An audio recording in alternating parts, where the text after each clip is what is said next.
Hi guys, and welcome back to our IELTS course, and we are going to learn today about our IELTS speaking section.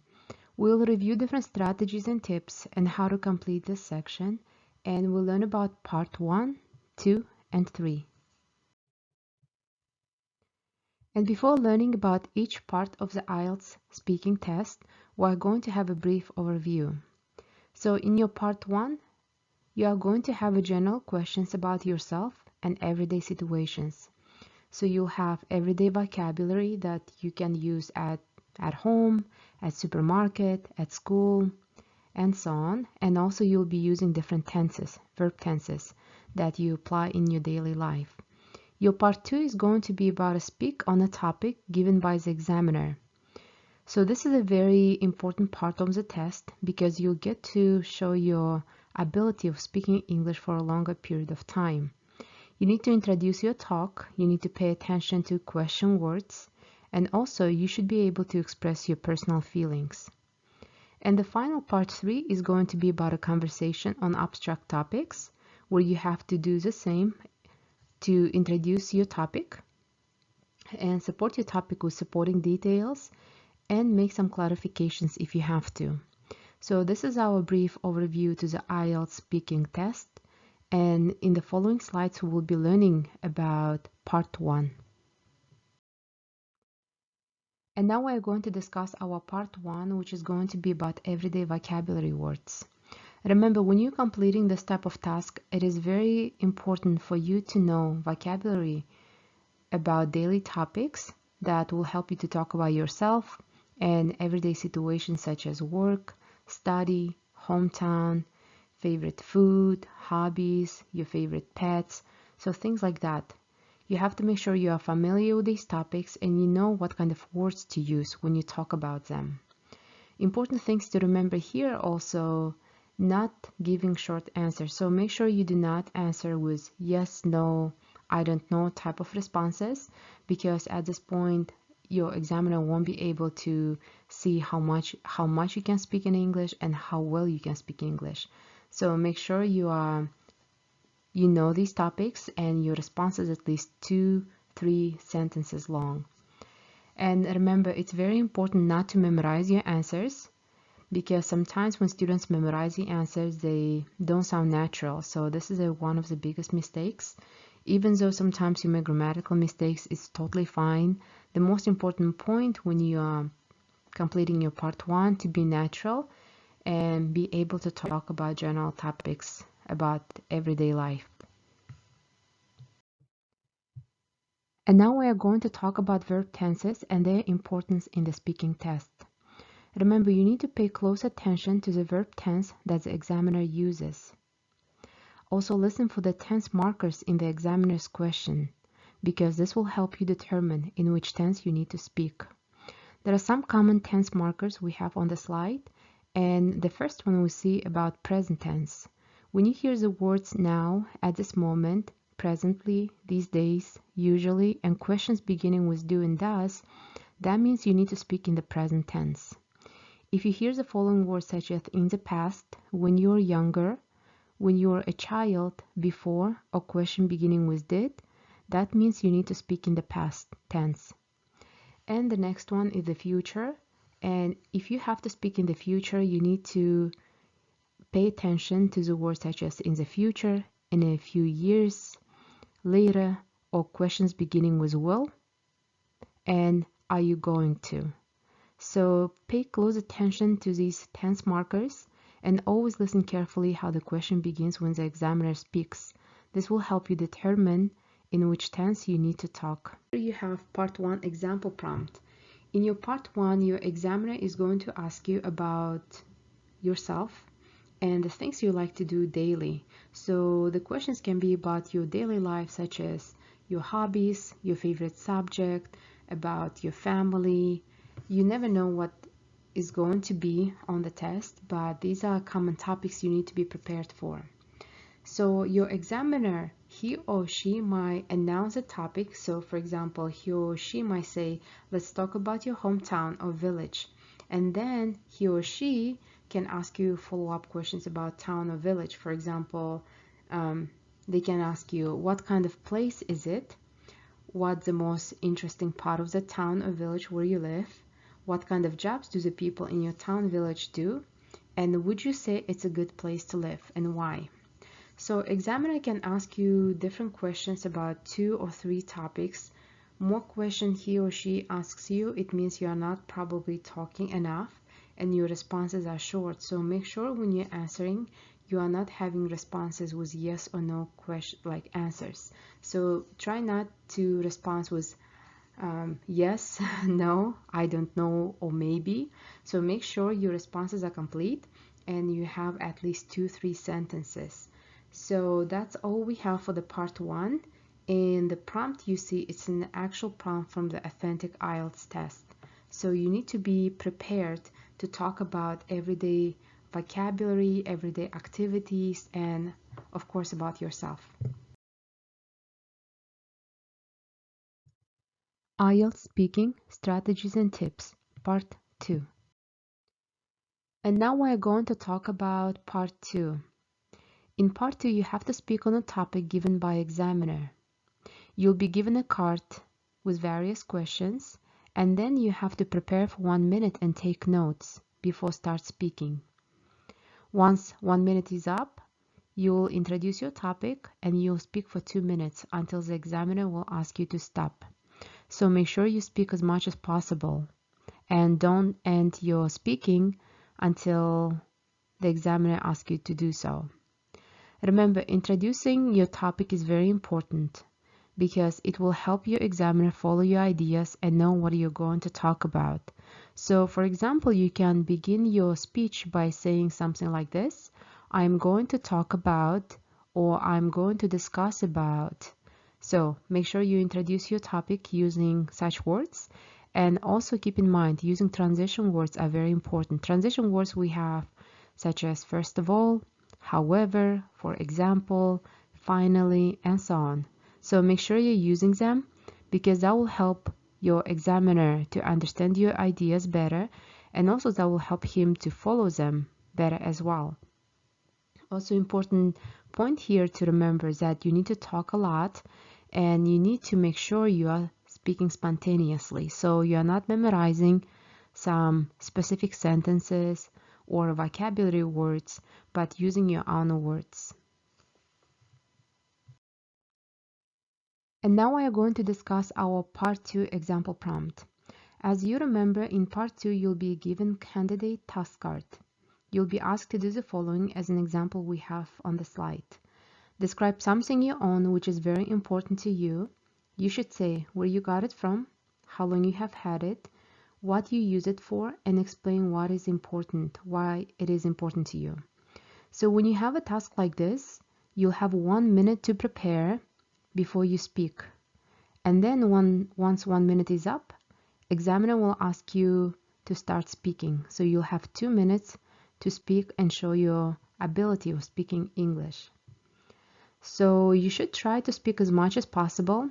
And it's very important point to remember that you should answer all the questions that are presented in the card, such as where you got the gift or the things that you possess that is important to you, how long you have had it, so present a number, maybe 2 months, maybe 5 years, and what you use it for. So give an example and explain what you use it for, and of course give some reasons why this is an important thing to you. Once you're done speaking, you will have some rounding off questions that examiner will ask you about the topic you talked.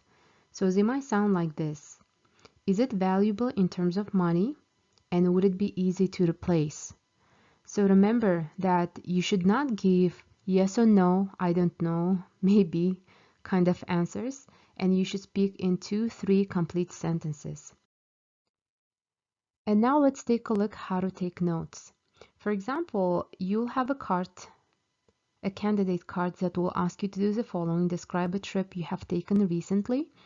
You should say where you went, who went with you, and why you went there. So when you're taking your notes, make sure you are not writing complete sentences. You only write down a couple of words that will help you to remember your ideas fast. So for example, where, you can write down something like about 40 kilometers from home. And who? My entire family. Why? Visit to our grandparents.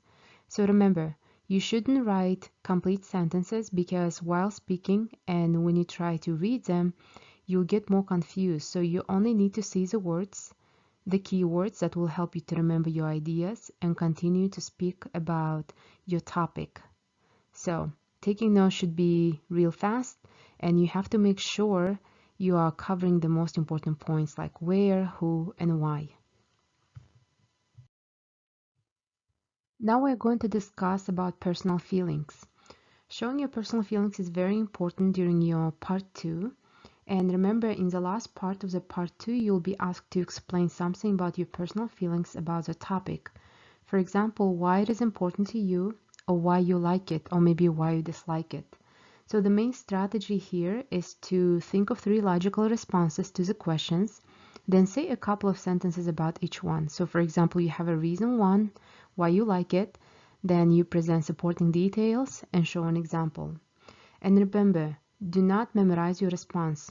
You should try to talk naturally as much as possible and try not to be nervous.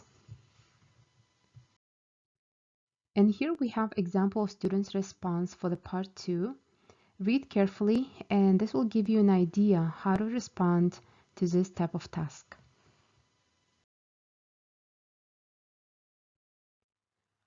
IELTS Speaking, Strategies and Tips, Part 3. Now we are going to talk about our Part 3, which is going to be about conversation on abstract topics. Remember, the examiner might ask you a few questions on a topic from Part 2. If there is time left, then she or he will make a transition to Part 3. The purpose of Part 3 is to get your opinion on abstract topics related to the Part 2. So for example, you'll have some personal questions in Part 2, such as describing your favorite holiday. Then the examiner might have a transition by saying the following sentences. You've just talked about holidays. Now I'd like to discuss this topic more generally. First, let's talk about the importance of observing holidays. So that's how he or she will make a transition to your Part 3. In Part 3, you'll have abstract questions. They might sound like this one. Do you think that is important to observe holidays? So remember, more you speak, less questions you get, so try to speak as much as possible and answer in complete 2-3 sentences. So try not to say yes or no.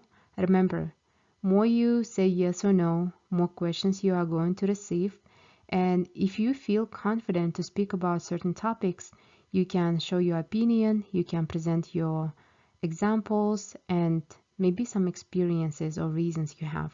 So your abstract questions are going to be more specific and they are going to be related to your part 2. And now we are going to discuss about clarification. Sometimes you might hear some questions during your speaking test, but you might not be able to understand them. So that's a good idea to clarify the questions that the examiner asks. Remember, you should always directly answer a question. However, if you are not sure you understand the question, ask for clarification. Don't give an answer that is not relevant to the question. Sometimes students, even though they do not understand the question, they still speak about something different. So make sure you don't make the same mistake and you ask for clarification. Asking for clarification also gives you extra time to think of a good answer. So this is a very helpful tool to brainstorm and think about a better response. When you're asking for clarification, you can use the following phrases you have in the box. So these are common phrases to ask for clarification, such as, do you mean, do you want me to say, if I understand you correctly, you want to know, and continue your idea. You're asking me if, and you would like me to give you. So these are the type of phrases you can use for clarification. And remember, you do not need to remember them all. You just have to remember a couple of them, like 2 or 3, if you'd like to, and try to practice asking questions for clarifications. This will help you a lot during your IELTS speaking test. And now we are going to review our important speaking tips that can help you during your speaking test. The first one and the most important one is keep talking, because the examiner needs to hear you use English, so please do not be shy and show your ability of speaking English for a longer period of time. Avoid giving yes, no type of answers. Speak as much as possible in 2-3 sentences. Give 2-3 sentence type of response. And it's also important to keep in mind that everyone makes mistakes, and even native speakers make some grammatical mistakes. If you make some of them, it's totally fine. Just try not to dwell on that and worry about it too much, and just let it go and continue speaking as much as you can. Another important point to keep in mind is that you should not memorize responses. You need to sound spontaneous, natural, even though you make some little errors. So it's totally fine, but try not to memorize some responses that you find online or some specific phrases. It can confuse you even more in time of speaking. Also, don't worry about a particular part. For example, you remember we have part 1, part 2, part 3. Remember that your score is a composite of all 3 parts, not just one.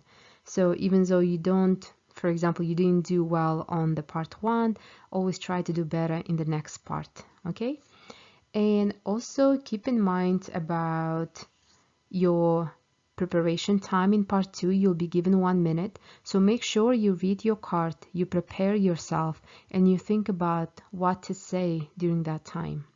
So this is very important. Sometimes students come to the test, they are given 1 minute, and they look at the questions they have just for maybe 5 seconds, and they say, I'm ready. But you should actually take advantage of the time you have, prepare very well, and then speak for 2 minutes nonstop.